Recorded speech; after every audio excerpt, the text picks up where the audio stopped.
I was chatting with a few industry friends recently about some of the Safety Advisory Council announcements. You might have heard the term in passing. A lot of big platforms like TikTok, YouTube, Meta have them in place. And even OpenAI just announced an advisory council focused on well-being and AI to help guide their ongoing work. So clearly, safety advisory councils are where a lot of the industry energy is focused right now, and it seems like the perfect topic to unpack. So what are these councils exactly? What do they do? And are they genuinely shaping safer user experiences? Or are they just a bit of a box-ticking exercise? Well, to help me explore that, I'm joined by Laura Higgins, Senior Director of Community Safety and Civility at Roblox. Once word got out how valuable their insights were, every team across Roblox wanted them. They literally had to create an intake form because they would have had them full time. I think it was 4 or 5 of our team council did an AMA, and it was a whole room and the senior leader of that whole department there. The absolute joy they had of being able to directly ask, the young people, they just love to be able to impart those kind of pieces of advice.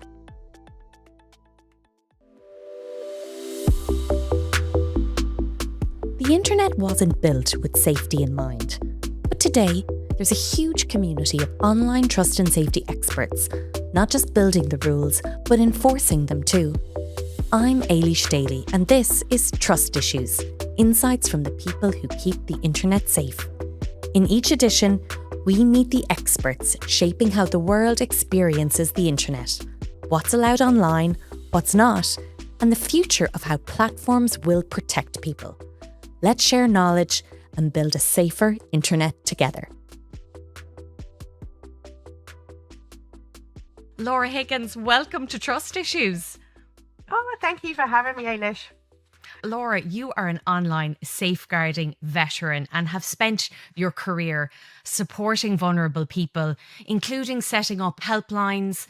At Roblox, you're making safety part of the fun, building resources that help kids and parents feel confident online. And not only that, you've actually sat on the safety advisory boards of Twitter, Snapchat, Facebook Women and Roblox, helping those platforms build safer environments for their users. So I think it's fair to say, you know your stuff. Maybe let's start with the basics. So for anyone who isn't familiar, what exactly is a safety advisory council?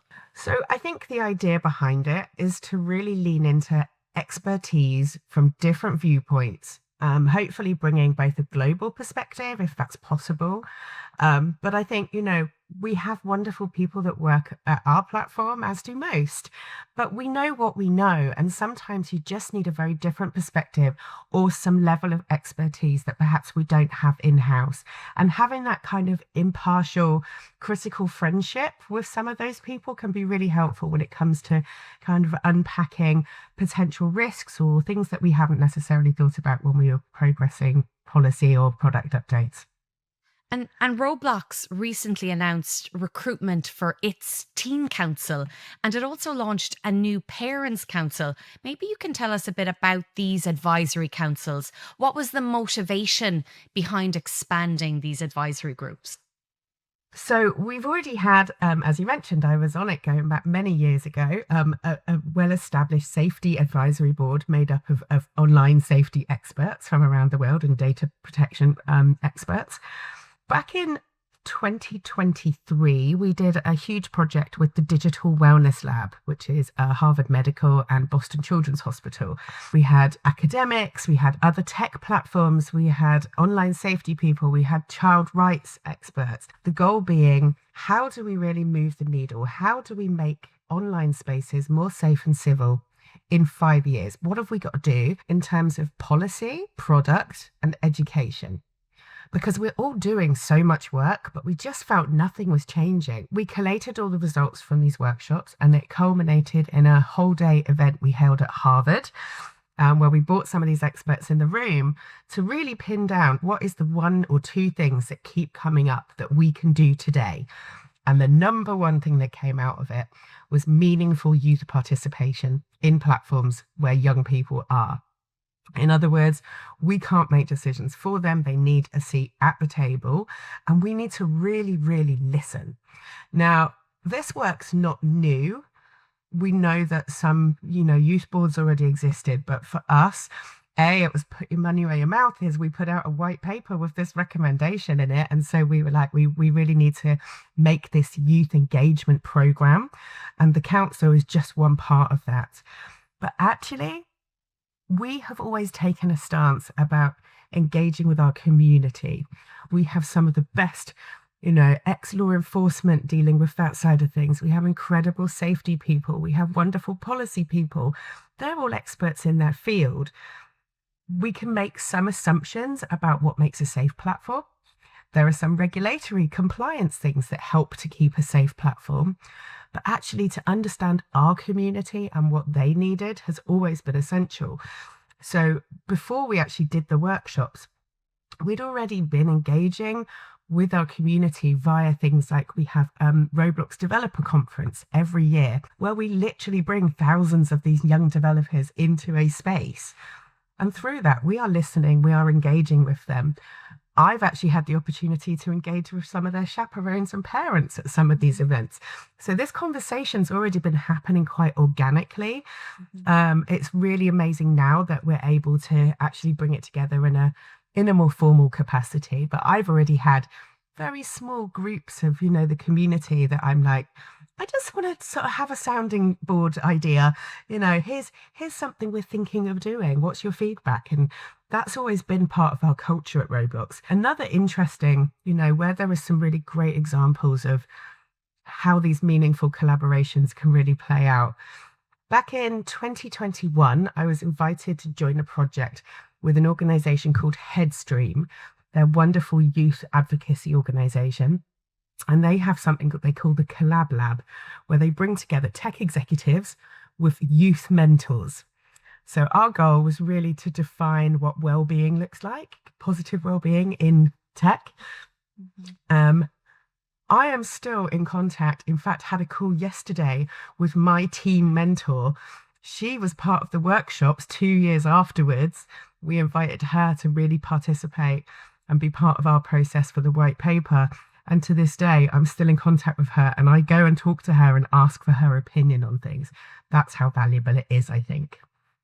You've touched on something really interesting. This boils down to listening to users, facilitating conversation in order for people to have their thoughts and their recommendations heard in a meaningful way. It's all well and good doing the listening, but it's what you do with that afterwards as well, right?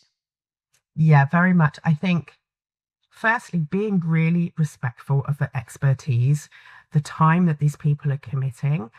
If you just kind of use them as a kind of a last thought or a tick box exercise, that's really not appreciating who they are and the value that they can bring. So I think it is about engaging with them, being in really meaningful ways. Where can they most contribute? Where can they really help to benefit not your company, but the community that your company is serving? So picking the right people, being really open and transparent, and keeping that slight level of impartiality. This should not be pay to play. This is about actually having those very sometimes difficult conversations. We can't always agree on everything. And actually that expertise, it can be, tech experts, online safety, or child development experts, but it can also be the users of the platform themselves. Teenagers know what teenagers are experiencing, and they know what they need and what they're looking for, as do parents. So again, it is like really valuing the good that they can bring you. I think certainly from my own experience and conversations I have with our own board is, there are different boards for different purposes. I have certainly seen examples where a platform will perhaps meet once or twice a year, and it's more a showcase of the things they're launching. That's okay. There's nothing wrong with that, but I don't think that has that advisory piece.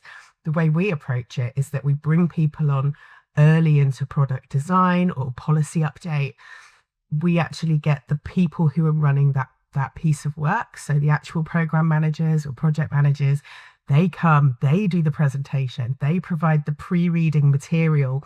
We give the boards time to really digest and come equipped with really, pertinent questions. And then they get that one-on-one dialogue with the project manager themselves, who can hear it directly from the board. And I think that has been really valuable. And certainly our board do feel that they're quite appreciated and that they are truly part of a process as opposed to being a kind of last minute addition. It's fascinating, that concept of like bringing everyone to the table and like I would imagine a lot of varying opinions.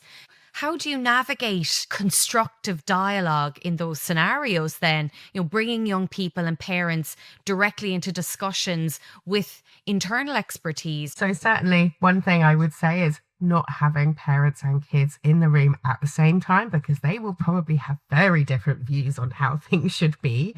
But even within those independent groups, whether it be a teen group or a parent council or indeed the expert panels, we also have a community safety board that's recently been recruited from our actual creator community as well. They have incredibly strong opinions about how we should do things. It is about being, just as you would managing a team meeting, it is about being very well prepared, managing, really moderating the discussion well, making sure everybody gets an opportunity to contribute. There are always a couple of those personalities in the room who have a lot of opinions and sometimes can, dominate the conversation. So it is almost kind of being that kind of circus ringleader piece where you have to just make sure everyone gets their time. Definitely, I think the early preparation helps, so that you're not spending a lot of time in the meeting going over what it is that you're kind of sharing with them, leaving as much time for those questions, but really keeping people back on track, keeping it to time. And then, sometimes it could be a really huge update that you're sharing. And it might be that you need to perhaps offer an office hours or a way that, if somebody really has something strongly they want to dig into, you might set up a one-on-one discussion with them if you have the capacity to do that. It's really helpful guidance for anybody who's facilitating any of these. Moving on a little bit to how you ensure that the insights from these councils genuinely influence Roblox's policies or their features or its safety strategy, rather than just informing discussions. What is your best practice there? So it is about having the right people in the room. So it could be, sometimes we've had meetings where we've had the project lead doing a presentation. We might also bring in, if it's necessary, somebody from comms. A senior executive might be there because they actually really want to hear what these pain points are. So yeah, we've had literally C-suite, head of safety has been to several of my meetings. So I think that's one piece of it, is just, as I say, being really mindful about who has to be there to hear, even if it might be uncomfortable conversation. I love that idea. The beauty of this. Especially when you think of empowering a young person to have an opportunity to have a big discussion with somebody in an executive leadership. Oh my God, that must be fascinating to watch. It is. And I think, there is that piece about the transparency for the participants, explaining what is going to happen. There's no wiggle room if, you kind of take some notes, but it doesn't really capture the conversation. That's a cop-out, It is about, here are the real key things that were discussed, and perhaps recording if that's appropriate. It's about having those important people to hear it directly.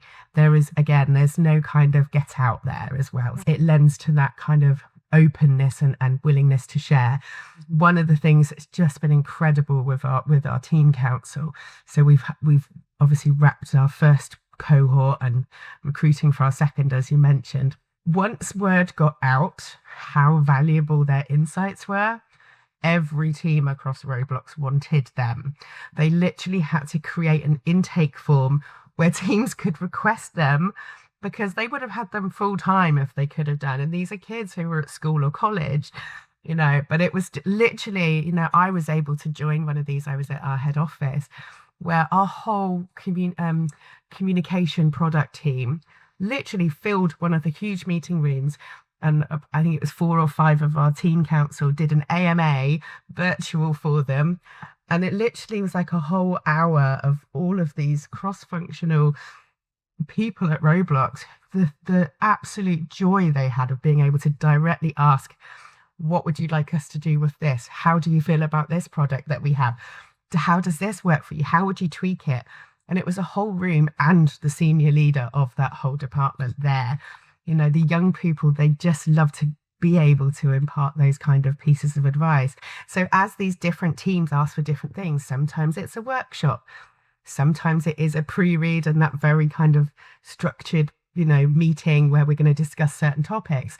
And sometimes it is that really kind of much bigger, much more casual AMA situation. And so, yeah, it really is amazing seeing them growing, and just how valuable their insights, how appreciated it is across the board. Could you, Laura, share an example of where feedback from the Teen Council actually led to a tangible change on the platform? Wow, so many. They've been involved in such a range of things. So we've done everything from parental controls, teen wellbeing controls. They literally named some of these different tools. We ran a session on avatar makeup and, you know, how that should be approached. What was really interesting is the main finding that came out of that is that most of the team working on that project were men. And actually, the feedback was, perhaps we need a little more representation on your team because we don't feel that you're actually thinking about what we would like. And actually, some of the suggestions they came up have just been launched on the platform. They created a social media campaign for Mental Health Awareness Month that they just ran with and created their whole own campaign, which they literally did a takeover of our Instagram channels. You know, there are so many different touch points. It's just beautiful seeing it happening. And yeah. What powerful moments for those involved. And I wonder, is there a way these teen participants have an opportunity to share more challenging issues that they have faced? Has that worked well to bring real life use cases to product teams to help them introduce redesigns or additional safety measures? So it has. It's not something that we really pushed this first time around on our teen council, although organically young people are so upfront and honest. So they will be both brutally honest, but very much will share their own lived experience. One beautiful project that I've been involved in is actually with one of our UK partners, Internet Matters. We have such a beautifully diverse community at Roblox. We have a very high percentage of neurodivergent kids and creators. And we understand that whilst, you know, we can sometimes be a bit of a lifeline for some of these kids, particularly the ones who are maybe a bit more isolated and perhaps, you know, don't go to school or struggle with kind of real world friendship groups and things like that. They really find their community in Roblox, but we also understand that sometimes there are additional challenges. So it could be, you know, excessive use. It could be not knowing who a friend is or isn't a friend and having those kind of potential risks around, you know, over engaging with people that they don't know, for example. So we ran this project and in partnership with Ambitious About Autism, Autistica and the Autism Society in the US. And we literally ran focus groups with parents and with teenagers around what's your experience as a neurodivergent teen? It was absolutely incredible. The things that they shared, both good and bad, real world experiences that happen both on our platform and generally in their online interactions. And the same with the parents. And the learning was just incredible. And for a lot of them, it was so freeing for them to just be able to share. Overwhelmingly, actually, it was positive experiences, but ones that perhaps they didn't want to share because they were a bit embarrassed or they felt they would get in trouble. Another just total aside, but one of the things that we never would have imagined until we had those discussions is how much co-play there was in that community between the parents and the teenagers. You kind of assume, you know, these were not really, you know, they're very high functioning young kids. A lot of them were creators as well. But actually, as a family activity, they were having a time and actually making it like family playtime together. So that was really beautiful. But yeah, there was some really technical learning that came out of it. So, for example, something that, you know, we've looked at in terms of accessibility of some of we make assumptions when we're building tools sometimes. And one of them, she'd been on Roblox for about 8 years. still plays Roblox, and she's a young adult now. And she said, I never actually realised that the red flag meant report because that's not how my brain works. It's like, wow, we'll go take that back to the product teams. That is so, so helpful. That is really powerful. And I suppose it kind of leads into my next question, which is around measuring the impact or the successes of advisory councils. I mean, we work in tech, we're always held to some sort of a metrics, right? Mm-hmm. So how does Roblox measure the success of the advisory council's efforts?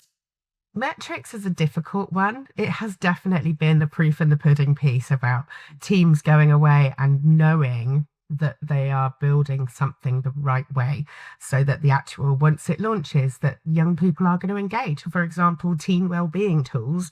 You know, we had people scoffing about having screen time tools for teens.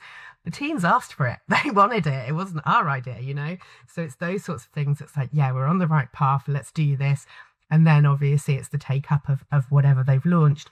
We also, you know, have, you know, after every session, we do a feedback session with the young people about how useful they found it and with whatever team or the department they're working with. So we're always keeping a gauge on what works, what doesn't work, and adjusting it. And then, you know, when we finished the actual team, the first team council, again, we did like a really big sort of exit interview with everybody to hear from them what they felt had worked, where we could change things. They actually advised us on what we should think about building a parent council as well. Yeah. Absolutely amazing. Is there any internal processes that you might recommend to help make sure that that feedback, you know, whether it's from teens, whether it's from parents, is heard and acted upon? Yeah, so I mean, first off, I really want to kind of throw some flowers at my amazing colleagues who actually run the day-to-day of these operations. We have Andres Cuero, our youth engagement lead, and Elizabeth Milovadoff, a global parent advocacy lead. They are both experts in their field. Not everyone is built for this. Pick your right people who are going to get the best out of the board. Be very structured from beginning to end. Also, you know, being respectful of time is like, you need to pay people. So whether it's gift cards or, you know, some kind of payment in kind for their time, they are volunteers, but actually, you know, we should repay them in some way for their contributions. Particularly for us with the youth board, we didn't want it to just be a one-way street. We wanted them to really get something out of the experience. So there's kind of learning built in throughout the process for them as well. So whether it be learning a little bit about digital citizenship or actually some safety education, they can kind of go out and be ambassadors in their community, and it gives them something they can put on their resume as well. So that was a key factor for us. But again, it is one thing to have the idea. You need your whole company behind you. Otherwise, this great work will go nowhere. We're so lucky, you know, right from our founder, Dave. He's known about this from the beginning. He was so excited. You know, he gets regular updates on the board. He's really behind it. And you need that support for it to really be meaningful and to make positive change. In addition to what you said, how do you support and protect the well-being of participants, particularly younger members? So, I mean, as I say, we don't deliberately talk about the most difficult topics with our teams, but naturally, just by the nature of safety, it could either trigger something that's been their own experience or questions. So it is just managing the direction of the conversation. There is always that little check-in at the beginning of every session, you know, and the reminder, if you need to take a break, if anything is uncomfortable, you don't have to join in the conversation. At any point you can leave. You can also ask to talk about it with one of us afterwards. There's always that kind of support mechanism. And then there's like a health check-in at the end, making sure that everyone's okay and we're not leaving people going away distressed. Hopefully it's common sense. It's always a good reminder as well of the basics. We kind of touched on this earlier, but advisory councils are often bringing together diverse perspectives, teens and parents, the academics, the NGOs. How do you balance those voices within Roblox's broader trust and safety framework? Yes, very much so. The membership of our safety advisory board is very broad with different expertise, different opinions. We keep an open door policy. They can come to us with questions. If there's something, a new launch of something, one thing is we don't go to them for everything. Yeah, because they just don't have the time or capacity, and it would become less effective. So we pick the areas that are going to have the most impact on the community, making sure they have all the information that they need to come into that discussion, thoughtful about pre-reads and plenty of time for preparation.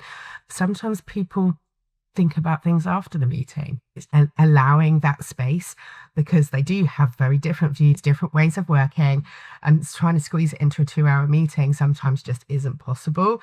So trying to be flexible around that. We can't promise to do everything that you ask for. We will still have to go and make a decision that perhaps you're not happy about, but actually it is also about us being kind of held accountable, being able to justify why we've made that decision. It's helpful in terms of our process as well, I think, to have that dialogue. Across the industry, advisory councils are becoming more common than ever. Do you see them as a genuine best practice? I think it really depends on your organisation. Thinking about the games industry specifically, we're a huge platform with like over 110 million daily active users. There are also tiny little studios with like 10 staff. It would be probably pretty impractical, if not impossible, for them to have regular meetings with a board of people, whether it be the community or external. In reality, they probably are doing that community engagement piece organically, naturally, because they are also the moderators and, the community safety people who are out there engaging. So they probably are already getting that feedback loop, but it's just a less formal process. Mm-hmm. I think with certain regulations that are coming in, there's a lot more scrutiny on some of these things. Child rights is a huge topic at the moment, and so it should be. I'm a huge advocate for it. But, part of that is about meaningful engagement with young people. So, having a youth board, I think, is almost going to become like the prerequisite for organisations of a certain size. I just hope that people are really thoughtful about how they do it, and it doesn't just become that everyone has to have one, and it's not beneficial to the young people themselves or to the community. I want to keep seeing this momentum of really positive stuff. What I think is interesting is, so as I say, we have our own board, but we work with loads of other youth organisations and parent groups and so on who have their own boards. So we've actually used them for lots of different things. We worked with the Jed Foundation. We've worked No Filter from Thorn, are amazing. We've partnered with them many times, where they will literally workshop with one of our policy team, for example, and literally unpick community standards and then create resources and feedback for us. So we do these things on a regular cadence and don't just rely on our own board, actually. I think it's really important. So sometimes, rather than having your own board, there are some amazing advocates and experts out there. And so there's another option, rather than every single organisation setting one up, is to tap into some of the great existing organisations. Could you see a future where councils across different platforms collaborate to raise online safety standards more broadly, like a super group? So, believe it or not, they do. So there is actually a fantastic event, the Digital Wellness Lab, where they are bringing one of the large social media companies, Youth Board, our Youth Board, and other youth groups all together in person for a literal summit of young people. So there is just one perfect example. So we're really proud to be supporting that and can't wait to see the dynamics of what comes out of these different youth groups. And there have been other, we've actually used our board with an external board as well, where they've shared ideas and kind of almost trained each other in some resources. So yeah, there's definitely lots of room. This is not about being competitive and holding it to ourselves. It's about that shared learning, shared opportunity for the participants to get an idea of what it's like in different organizations as well. But together we all get better if we share these things. Fantastic. And finally, Laura, I'm a parent. I haven't slept since 2019. Oh, bless you. If I want to sign up, and actually on that note, I have a very strong-willed and opinionated 13-year-old Roblox using niece who would also love to. What do we have to do? We're going to keep offering these, whether it be attending workshops. We did some in Australia with another youth organisation, Project Rocket, where they brought like 50 tweens together in a room to tell us what a good game looks like and essentially what they feel pro-social design is. We're still working through all of that. It's amazing to unpack it. So yeah, get involved if there's an opportunity. Get your parents on board as well. It makes the platforms better for the people who use it, and that does mean you guys. I do actually have a lovely quote from one of our last teen council members, which I think just sums it up. So this was from Helena, and she said, "Being part of the Roblox Teen Council was an incredible journey that shifted my perspective from a player's view to a global one, teaching me that creating a safe and positive community is a complex collaborative effort." There are so many layers and details that go into creating changes within Roblox as a whole.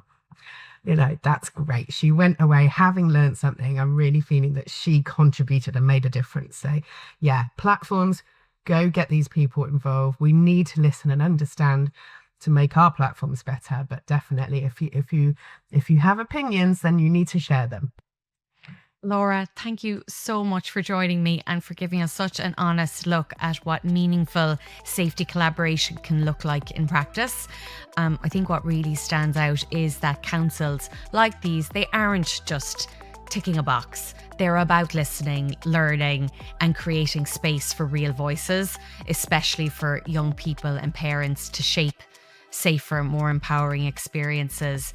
And if today's conversation has made anyone curious about how platforms use advisory councils or inspired you to get involved, then keep an eye out for opportunities to join or follow their work. It's one of the best ways we can all help build a healthier digital world. And Laura, thank you. And again, good luck with the new Parents Council. I can't wait to see what comes next. Thank you for having me on. Thanks for tuning in to Trust Issues, brought to you by Web Purify, an InTouch CX company. What are your thoughts on today's conversation? And what do you want to hear about next? Get in touch with us on LinkedIn. We'd love to keep the discussion going. And don't forget to subscribe for more stories, insights, and behind-the-scenes voices from the world of trust and safety.